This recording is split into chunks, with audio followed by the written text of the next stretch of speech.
Good morning, class. So now today we start our chapter 8 trigonometry exercise 8.2. So now first of all we introduce a table, trigonometric ratio table. इस table के अंदर हमें 0 से 90 degree तक जो values हैं वो मैं यहाँ पर फाइंड करूँगी। वो ये वैल्यूज़ मुझे याद करनी है। तो सबसे पहले मैं आपको एक चीज़ बताऊँगी इसमें कि 0 से 90 डिग्री तक mean 0 degree, 30 degree, 45 degree, 60 degree, 90 degree, ये जो डिग्री है ये साइन, कॉस, टैन, कॉट, सेक, कोसेक, ये सबके लिए अलग अलग होती हैं। तो इसे याद करने के लिए मुझे ज़्यादा कुछ नहीं करना है, ये पूरा टेबल मैं एक बार मैं याद कर सकती हूँ। सिर्फ एक छोटा सा यहाँ पे मुझे एक मेथड है जो यहाँ मैं करूँगी।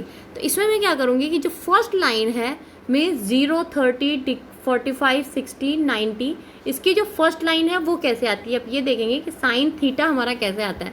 इसमें मैंने क्या किया कि सबसे पहले मैं यहाँ बता रही हूँ कि 0, 1, 2, 3, 4, ये मैं काउंटिंग लिखती हूँ। उसके बाद में मैंने इन सब नंबर्स को डिवाइड बाय 4 कर देना है। तो ये मैंने सभी को डिवाइड बाय 4 किया। अब सबका अंडर रूट लेना है, तो ये सबका अंडर रूट मैंने लिया। तो जब 0/4 का मतलब होता है 0, यानी 0 का अंडर रूट होता है 0। तो फर्स्ट वैल्यू जो है मेरी ये आ गई 0। नेक्स्ट यदि मैं ये वाली लाइन देख रही हूँ, ये लाइन मैं देख रही हूँ, तो इसमें फर्स्ट 0 डिग्री पे मेरी 0 वैल्यू आ गई। नेक्स्ट 1/4 का अंडर रूट, ये मेरा आता है 1/2, तो ये मेरी सेकेंड वैल्यू आ गई। नाउ 2/4 का मतलब हो गया 1/2, यानी 1/2 का अंडर रूट हो गया 1/√2, तो ये वैल्यू मेरी ये आ गई ना। 45 डिग्री की वैल्यू मेरी 1/√2 हो गई। नेक्स्ट 60 डिग्री, तो 60 डिग्री के लिए मैंने क्या किया, 3/4 का जब अंडर रूट किया तो √3/4 का अंडर रूट हो गया मेरा 2, तो ये √3/2। नाउ लास्ट वैल्यू जो 4/4 मीन्स कैंसिल होके होता है 1, और 1 का अंडर रूट मेरे पास होता है 1, तो ये वैल्यू ये आ गई। तो इस तरह से मेरी ये पूरी वैल्यू आई है 0, 1/2। ये जो फर्स्ट लाइन जो है ये मेरी पूरी वैल्यू इस तरह से निकल के आती है। तो फर्स्ट सिर्फ मुझे यही वैल्यू याद रखनी है, फर्स्ट लाइन मुझे याद करने की ज़रूरत है कि मैंने किया कैसे है। 0, 1, 2, 3, 4 मैंने नंबर लिखे, दैन सभी को मैंने 4 से डिवाइड किया, उसके बाद मैंने उन सब का अंडर रूट लिया, तो मेरी फर्स्ट लाइन साइन थीटा ये वाली लाइन आ जाती है। मीन साइन थीटा की वैल्यू 0 डिग्री पर है 0, 30 डिग्री पर 1/2, 45 डिग्री पर 1/√2, 60 डिग्री पर √3/2 एंड 90 डिग्री पर 1। नेक्स्ट कॉस थीटा के लिए मुझे कुछ नहीं करना। कॉस थीटा के लिए मैं यहाँ से मीन्स जस्ट जो साइन थीटा की जो वैल्यू वो 0, 1/2, 1/√2, √3/2 एंड 1 था, तो वहाँ मुझे उल्टा लिख देना है इसको, यानी कॉस थीटा को मुझे सबसे पहले वैल्यू लिखनी है 1, देन √3/2, देन 1/√2, 1/2 और 0। मीन्स यहाँ मैंने क्या किया कि ये वैल्यू इस तरह से ये मैंने यहाँ लिखी है, ये मैंने यहाँ लिखी है, ये है, ये है, और ये वैल्यू यहाँ है। तो इस तरह से मैंने ये वैल्यू लिखी है। इसके बाद में टैन थीटा के लिए मैंने क्या किया कि sine theta upon cos theta, tan theta मेरा होता है value sine theta upon cos theta, तो यहाँ मैंने साइन अपॉन कॉस किया है। मीन्स फर्स्ट जो है मेरा ये वैल्यू 0 यानी 0 डिग्री की वैल्यू देखूँ मैं तो 0/1, 0/1 ये मेरे पास हो गया 0/1 का मतलब मेरे पास हो गया 1, तो ये वैल्यू मेरे पास 0, तो ये वैल्यू मेरे पास फर्स्ट जो है ये 0 वैल्यू आ गई है। नाउ 1/2 एंड √3/2 इनको मैंने डिवाइड किया, तो ये मेरा आ गया 1/2 अपॉन √3/2, इट मीन्स 1/√3, तो ये वैल्यू मेरे पास आ गई। नाउ 1/2 डिवाइड बाई 1/2, ये मेरे पास 1 वैल्यू आ जाती है। √3/2 अपॉन 1/2, 2 कैंसिल, तो 1 ये मेरा √3 आ जाता है। एंड 1/0 का मतलब होता है नॉट डिफाइन वैल्यू, या हम इसे बोलते हैं इनफाइनाइट, तो ये वैल्यू मेरी टैन थीटा की आ जाती है। उसके बाद कॉट थीटा जो है वो मेरा रेसिप्रोकल होता है टैन थीटा का। तो अब टैन थीटा का रेसिप्रोकल होता है, इसमें मेरे को या तो हम ये कर सकते हैं कि ये जो जितनी भी टैन थीटा की वैल्यूज़ हैं इन्हें हम 1/1 करके हमने किया, या फिर हम सीधा देखिए मैंने कुछ नहीं किया, ये वैल्यू ये यहाँ आई है, ये वैल्यू यहाँ आई है, ये रही, और ये मेरी वैल्यू यहाँ आई है, एंड ये मेरी वैल्यू यहाँ आई है। तो इस तरह से हम इसे कॉट थीटा 1/10 tan थीटा होता है, means 1/0 infinite, 1/1/√3 means √3, 1/1 means 1/√3 1/√3, and 1/इनफाइनाइट जो कि मेरा होता है 0। अब इसके बाद में ये मेरा नेक्स्ट सेक थीटा जो है वो मेरा आएगा कॉस थीटा का रेसिप्रोकल। इट मीन्स 1/1, ये हो जाता है 1/√3/2, ये होता है 2/√3, 1/1/√2 means √2, 1/1/2 means 2, and 1/0 it's infinite. Cosec theta ये हम साइन थीटा का रेसिप्रोकल कर सकते हैं, यानी 1/0 it's infinite, 1/1/2 it's 2, 1/1/√2 it's √2, 1/√3/2 means 2/√3, and 1/1 is 1। तो ये मेरी पूरी एक टेबल मेरी यहाँ पे मुझे लर्न करनी है कि साइन थीटा। अब हम इस टेबल यदि मुझे एक बार लर्न हो जाती है पूरी, तो हम डायरेक्ट निकाल सकते हैं कि यदि हमसे पूछते हैं कि साइन थीटा मेरी 0 डिग्री, साइन 0 डिग्री की वैल्यू कितना होता है, साइन 0 डिग्री मेरा होता है 0, साइन 30 डिग्री मेरा होता है 1/2, साइन 45 डिग्री मेरा होता है 1/√2, साइन 60 डिग्री मेरा होता है √3/2, साइन 90 होता है 1, कॉस 0 1 होता है, कॉस 30 डिग्री √3/2 होता है। तो इस तरह से ये पूरी वैल्यूज़ हम फाइंड कर सकते हैं।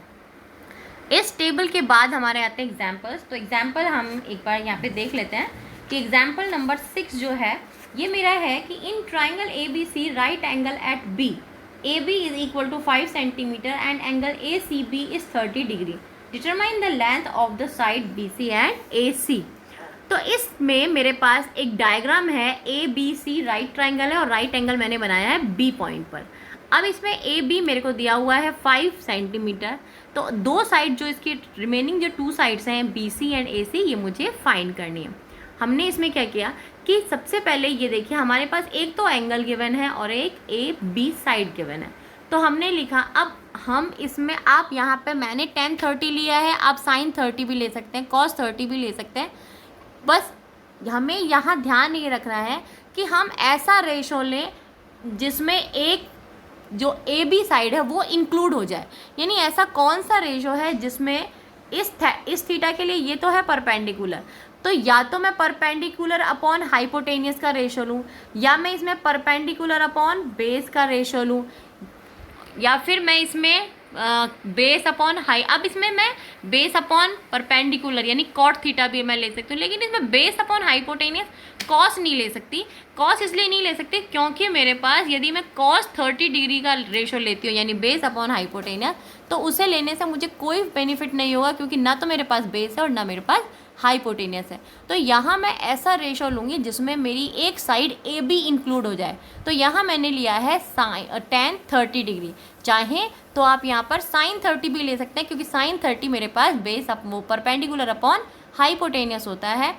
वहाँ पहले हम हाइपोटेनियस निकाल लेंगे और फिर बेस निकाल लेंगे। मैंने यहाँ पे tan 30 लिया है, तो tan 30 equal to perpendicular upon base, it means AB upon BC। यहाँ से AB मेरे पास है 5, तो 5 अपॉन BC। अब tan 30 की वैल्यू यदि हम टेबल से देखें तो ये होता है 1/√3, तो ये value 1/√3 equal to 5 upon BC। It means ये मेरे पास हो गया BC इक्वल टू 5√3। तो जब ये मेरे पास BC की वैल्यू जो है ये 5√3 आ जाती है, उसके बाद मैं ये वैल्यू पाइथागोरस थ्योरम से फाइंड करूँगी।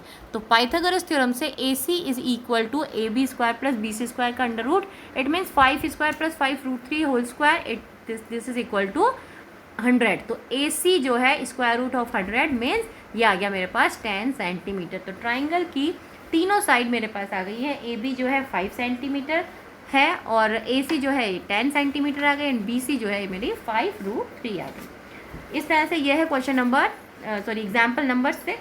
Now example number 7। Example number 7 के अंदर मेरे पास है एक ट्राइंगल गिवन है कि triangle PQR right angle at Q। If PQ is 3 centimetre, PR is 6 centimetre, determine QPR and PRQ। अब इसमें एक ट्राइंगल PQR है right angle at Q point.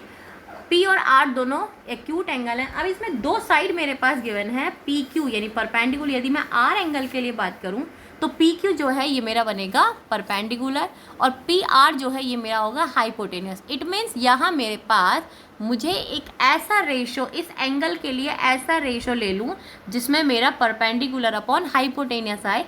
तो यहाँ से मैंने जो रेशो है वो लिया परपेंडिकुलर अपॉन हाइपोटेनियस, ये मेरा होता है sine theta. It means R जो है, यदि मैं इस आर को इस आर एंगल के लिए बात करूं, इस एंगल आर के लिए बात करूं, तो ये मेरा आर के लिए परपेंडिकुलर अपॉन हाइपोटेनियस हो जाएगा और यहाँ से ये हो गया साइन आर, क्योंकि perpendicular upon hypotenuse sine theta होता है।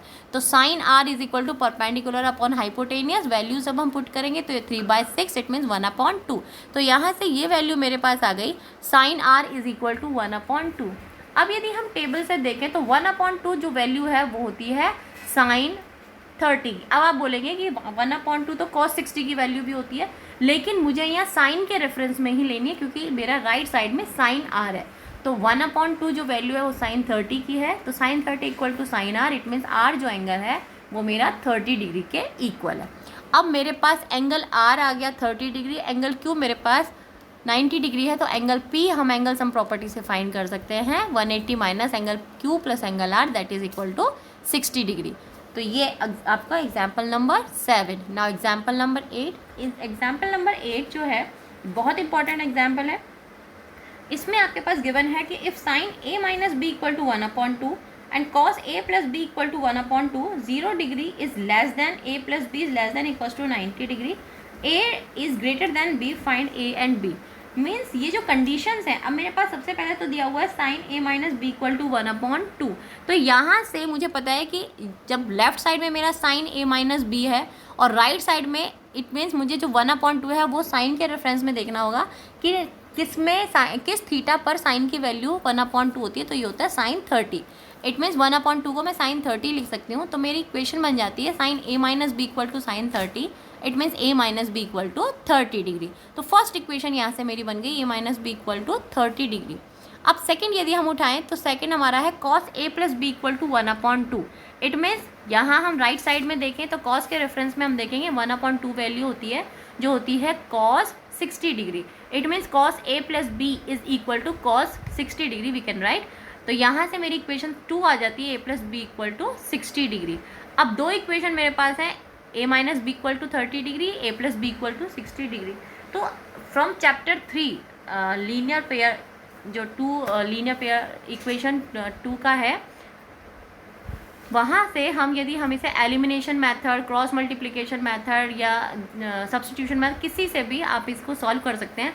तो मैंने क्या किया, इन दोनों इक्वेशन में एलिमिनेशन मेथड मैंने यहाँ प्रेफर किया है। तो इन दोनों इक्वेशन को यदि हम ऐड करते हैं तो हमारा b कैंसिल होता है और a आता है हमारा 2a equal to 90, it means a equal to 45 degree. And then substitution method से a की वैल्यू को मैंने इक्वेशन 2 में पुट किया और वहाँ से मेरा आया b is equal to 15 degree. अब ये दो वैल्यू जो मेरी a और b की आई, तो अकॉर्डिंग टू क्वेश्चन, ये मेरे क्वेश्चन में कंडीशन सेटिस्फाई होती है कि a is greater than b। तो a मेरा है 45 एंड b मेरा है 15 डिग्री। तो yes of course a is greater than b। So this is question number 8। अब ये जब एग्जाम्पल होते हैं तो इसके बाद हमारी आती है एक्सरसाइज। एक्सरसाइज में हमें फर्स्ट क्वेश्चन है इवेल्यूएट। इवेल्यूएट में हमें सबसे पहले तो वो टेबल लर्न करनी होगी, क्योंकि यदि हमारे पास टेबल अच्छे से हमें लर्न हो गई है तो हमें दिक्कत नहीं आएगी इसे करने में। हमें सारे जो थीटा की वैल्यू है वो हमें क्लियर होना चाहिए, तो हम इसे जल्दी से सॉल्व कर सकते हैं। तो फर्स्ट पार्ट यहाँ है sine 60 degree cos 30 degree plus sine 30 degree cos 60 degree. मुझे इसकी वैल्यू फाइंड करनी है। सो साइन 60 मुझे पता है कि √3/2 होता है। सो एंड cos 30 मेरा √3/2 होता है।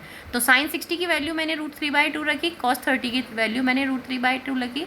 एंड साइन 30 cos 60 ये दोनों 1/2 वैल्यू होती हैं, ये मैंने पुट करी। यहाँ से √3/2 इंटू √3/2 ये मेरा होता है 3/4, क्योंकि √3 इंटू √3 3 एंड 2 इंटू 2 4। ऐसे ही यहाँ 1 into 1 1 and 2 into 2 4। So 3/4 plus 1/4 जब हम सॉल्व करते हैं तो ये हमारा आता है एलसीएम लेने के बाद में 4 and 4/4 this is equal to 1। तो फर्स्ट पार्ट ये हमारा होता है। एंड फिफ्थ पार्ट, क्योंकि सेकेंड थर्ड फोर्थ ये 3 पार्ट मैं आपको प्रैक्टिस के लिए दे रही हूँ, ये तीनों पार्ट आपको अपने आप ही सॉल्व करने हैं। This is your homework. Now fifth part, 5 cos square 60 degree plus 4 sec square 30 degree minus tan square 45 degree upon sin square 30 degree plus cos square 30 degree. अब इसमें मैंने cos 60 की वैल्यू पहले मुझे पता होनी चाहिए कि 1/2 होती है, sec 30 मेरा √3/2 होता है, सॉरी 2/√3 होता है sec 30, एंड tan 45 मेरा 1 होता है, sin 30 1/2 होता है और cos 30 √3/2 होता है।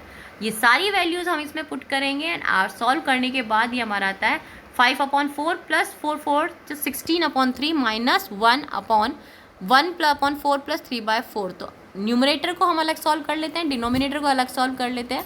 तो ये मेरे पास आता है 5/4 प्लस 16/3 माइनस 1। यहाँ हमने 12 एलसीएम लिया है और इसे सॉल्व करने के बाद मेरे पास आता है 67/12, और डिनोमिनेटर में मेरे पास एलसीएम जो हम 4 लेंगे तो ये आएगा 1 + 3/4, इट मीन्स 4/4 1। तो 16/12 divide by 1 is equal to 67/12, 67/12 divide by 1 which is equal to 67/12।